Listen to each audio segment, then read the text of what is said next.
Hello student, welcome to all on the online teaching learning on unit 2, that is aggregate. In this video lecture we will learn about the coarse aggregate, their properties and various tests performed on coarse aggregate. Now first we will discuss the learning outcome, course outcome and program outcomes of this video lecture. Now first, CO map, that is CO2 use relevant aggregate for required concrete work. Then PO map, PO1 that is basic knowledge, PO2 that is discipline knowledge, PO3 that is experiment and practices, PO4 that is tools and equipment, PO8 that is communication, PO9 that is individual and teamwork, and then PO10 that is lifelong learning. So these are all PO map for this video or this unit. Now the learning outcomes of this video are: explain the methodology to suggest suitability of given course aggregate. So these are about learning outcome, program outcomes and course outcome. Now first we will see the properties of course aggregate. In last video lecture we will discuss the properties of fine aggregate. Same here we will discuss the properties of coarse aggregate. Now first property is size. The size of coarse aggregate should be minimum for 5 mm and maximum is 20 mm for ordinary RCC construction. यदि हम size की बात करते हैं तो maximum size कितना होना चाहिए उसका 20 mm, ठीक है, और minimum 5 mm. Then shape, the shape of aggregate may be rounded, angular, flaky and elongated and angular, but most preferably use this irregular or angular shape of aggregate due to good interlocking. हमने बहुत सारे shapes देखे last video में, ठीक है, लेकिन preferably हम कौन सा यूज करते हैं? Angular, we can say irregular shape of aggregate. Then surface texture, the coarse aggregate may be smooth or rough in texture. coarse aggregate या तो रफ भी हो सकता है या फिर स्मूथ भी हो सकता है टेक्सचर में. The rough aggregate are preferable due to better bonding of particles. लेकिन प्रिफरेबल कौन सा एग्रीगेट करते हैं? जिसका टेक्सचर रफ रहेगा for the proper bonding. Then water absorption, तो कोर्स एग्रीगेट में भी absorb the water if the voids are present in more. यदि उसमें वॉइड्स ज्यादा प्रेजेंट होते हैं, वॉइड्स मतलब छेद जो छोटे छोटे होते हैं, वो यदि ज्यादा प्रेजेंट होते हैं तो वो वाटर ज्यादा अब्जॉर्ब करेगा. Then specific gravity. Specific gravity is nothing but again the ratio of weight of aggregate of any specific volume to the weight is distilled water in equal volume. Last time भी हमने fine aggregate की specific gravity देखी थी. Same यहाँ पर भी properties है हमारी कोर्स एग्रीगेट की, that is specific gravity. Then bulk density. Bulk density is nothing but the ratio of weight of aggregate to the volume of aggregate. And then next property is strength, which is the most important property. Strength in the terms of impact and crushing. Impact strength is nothing but it shows the resistance of aggregate to impact loading, and the crushing strength means it shows the capacity to carry load without crushing. So these are all about the properties of coarse aggregate. Now we will see the impact value test. अब हम पढ़ने वाले यहाँ से various test के बारे में कि कैसे हम टेस्ट परफॉर्म करते हैं कोर्स एग्रीगेट के ऊपर में. तो जो हमारी फर्स्ट टेस्ट है वो है हमारी इम्पैक्ट वैल्यू टेस्ट. अब ये जो आप लोग देख रहे हैं ये उसका एपरेटस है इम्पैक्ट वैल्यू टेस्ट का. इसमें आपको क्या दिख रहा है? एक मोल्ड दिख रहा है, ठीक है, एक हैंडल दिख रहा है और हैंडल के नीचे एक हैमर दिख रहा है, ठीक है. सेम अब हम देखेंगे प्रोसीजर कि how will you determine the impact value. क्या है इसकी प्रोसीजर? फर्स्ट स्टेप क्या है हमारी? Take one dry aggregate. अब इस टेस्ट में हमें कौन सा एग्रीगेट लेना है? वन ड्राई, मतलब जिसमें कोई भी मॉइस्चर प्रेजेंट ना हो। कौन सा? लेकिन passing through 12.5 mm and retain on 10 mm IS sieve। कौन सा सैंपल लेंगे हम? कोई भी सैंपल ऐसा उठा के नहीं लेना है हमें कि एग्रीगेट रखा हुआ है और हमने वहां से ले लिया। हम कौन सा एग्रीगेट यूज करेंगे सिर्फ इसमें? जो 12.5 mm से पास हो रहा है और 10 mm IS sieve पे रिटेन हो रहा है। ठीक है, ये जो साइज है हम कैसे मेंशन करेंगे? बाय IS sieve, मतलब 12.5 से वो एग्रीगेट पास हो रहा है और 10 mm IS sieve पे रिटेन हो रहा है। Then fill into the cup. Calculate weight of aggregate by subtracting empty weight of cup से W1 ग्राम। अब क्या करना है हमें? उस एग्रीगेट को फिल करना है उस कप में। ठीक है, अब हमने उसको फिल कर दिया। अब उस कप में क्या हो गया? एग्रीगेट फिल हो गया। लेकिन अब हमें क्या चाहिए? सिर्फ वेट ऑफ एग्रीगेट। तो अब हम कैसे करेंगे? अब हम उस कप में एग्रीगेट फिल कर दिया, उसका वेट लेंगे फर्स्टली, और उसमें से हम माइनस कर देंगे एम्प्टी वेट, मतलब जो सिर्फ मोल्ड का वेट है वो हम उसमें से माइनस कर देंगे, तो हमें वेट ऑफ एग्रीगेट मिल जाएगा, और we can say weight of sample से W1 gram. Then put into impact testing machine. अब उस मोल्ड को, जो फिल ऑफ एग्रीगेट है, उसको हम उस मशीन में फिक्स करेंगे at the bottom and gives 15 blows by lifting handle on it. और कंटिन्यूसली हमें 15 ब्लोज देना है। ब्लोज मतलब वी कैन से एक इम्पैक्ट देना है कंटिन्यूसली उसके ऊपर में। कितना? 15। अब क्या करना है? Take out the sample from cup and sieve from 2.36 mm IS sieve as W2 gram. अब 15 ब्लोज होने के बाद में उस सैंपल को हमें निकालना है वहां से, ठीक है, जो फिक्स रहेगा, और 2.36 mm IS sieve से उसे पास करना है। क्या करना है? पास करना है, मतलब sieve करना है से W2 ग्राम। लेकिन जो W2 ग्राम है वो कौन सा रहेगा? उस 2.36 mm IS sieve से पास हुआ, ना कि रिटेन हुआ।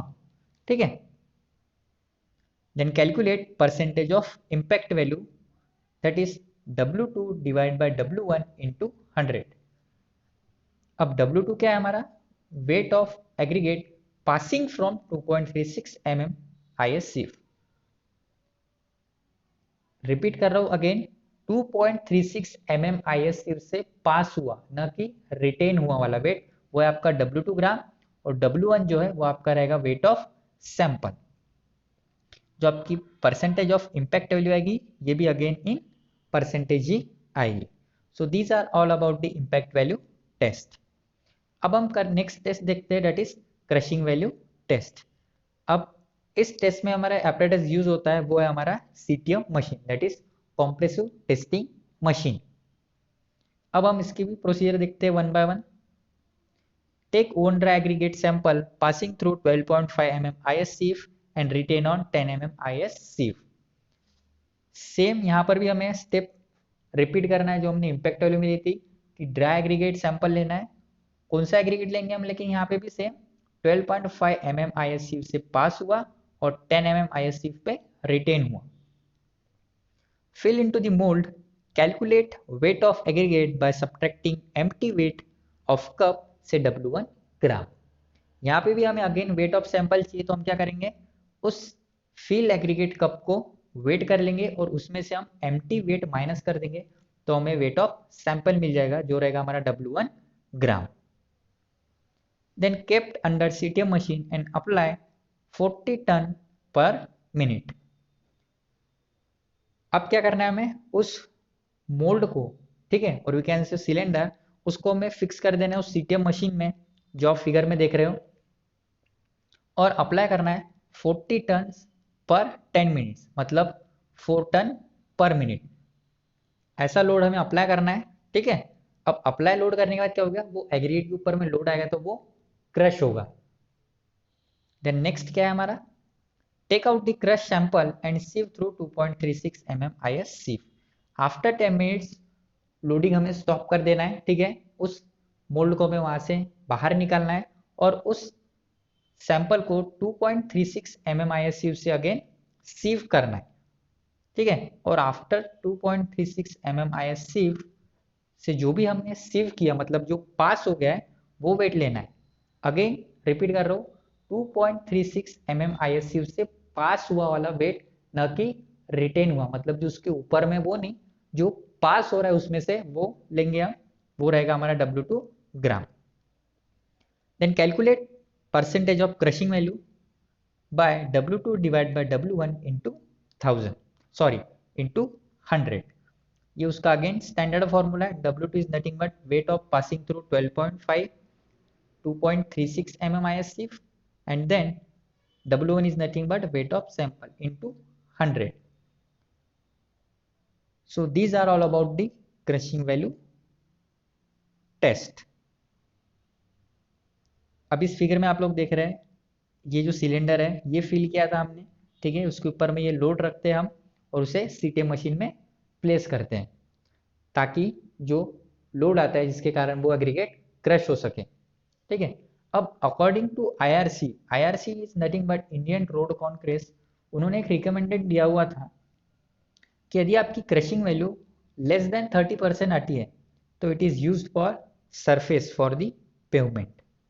IRC का कहना क्या था कि यदि आपकी क्रशिंग वैल्यू लेस देन 30% आ रही है तो जो आपका सैंपल ऑफ एग्रीगेट है वो आप यूज कर सकते हो for the pavement purpose. Then next test जो है वो हमारी that is abrasion value test. अब इसकी प्रोसीजर देखते हैं। In this method test sample are known like 5 kg और 10 kg से W1 ग्राम। अब जैसे हमने लास्ट टू जो टेस्ट देखी उसमें क्या था, हमने वेट ऑफ सैंपल कैलकुलेट किया था bye subtracting empty weight of mode, लेकिन इसमें क्या है, हमें already W1 that is wait of sample हमें पता रहेगा, ऑलरेडी नोन W1 क्या रहेगा, या तो वो 5 kg रहेगा या तो वो 10 kg रहेगा। मतलब W1 की वैल्यू कितनी होगी, 5 kg और 10 kg। Then place in Los Angeles machine. अब उस वेट को हमें कहाँ प्लेस करना है, लॉस एंजल्स मशीन में। Rotate of a speed of 20 to 30 revolution per minute for 500 और 1000 रिवॉल्यूशन। अब उस वेट ऑफ सैंपल को हमें प्लेस कर देना है उस लॉस एंजल्स मशीन में फॉर द रिवॉल्यूशन। और कितने रिवॉल्यूशन देना है, यदि आप 5 kg सैंपल लेते हो तो आपको 500 रिवॉल्यूशन देना है, और यदि आप 10 kg एग्रीगेट लेते हो तो आपको 1000 रिवॉल्यूशन देना है, ठीक है। Then the abrasion charge are specific number of steel balls. अब जो लॉस एंजल्स मशीन है उसके अंदर में क्या होता है, स्टील बॉल्स होते हैं फॉर द इम्पैक्टिंग।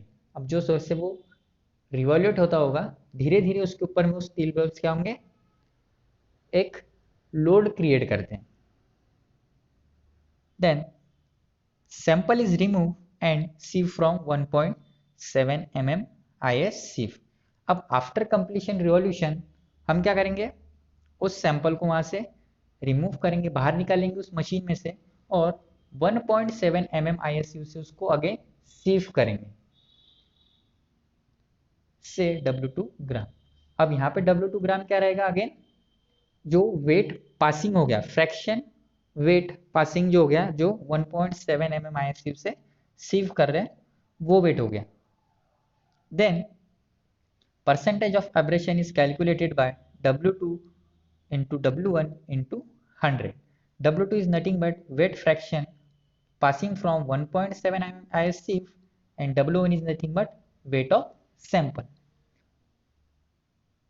अब if your aberration value is less than 30% then use for concreting bearing surface।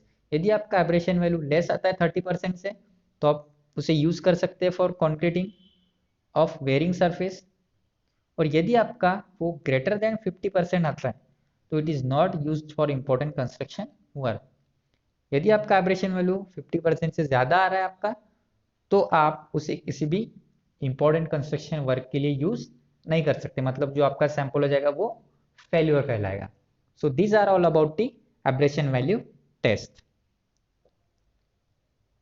अब these are the Los Angeles apparatus, ठीक है। इसमें आपको एक डिजिटल स्क्रीन दिख रही है जिसमें आपको रिवॉल्यूशन दिखेगा। आपको फ्रंट साइड पे with the help of Henle वो क्या हो रहा है, उसकी ओपनिंग दिख रही है जिसमें हम एग्रीगेट फिल करते हैं, ठीक है, और इसे हम रोटेट करते हैं with the help of machine. और जो रिवॉल्यूशन है वो आपको उस डिजिटल स्क्रीन में आपको डिस्प्ले होगा कि आपका कितना रिवॉल्यूशन चल रहा है। So these are all about the various test of coarse aggregate. कितनी टेस्ट देखी हमने, 3 टेस्ट देखी हमने इसमें। कौन कौन सी, impact value, crushing value and then abrasion value. Then summary of this video lecture.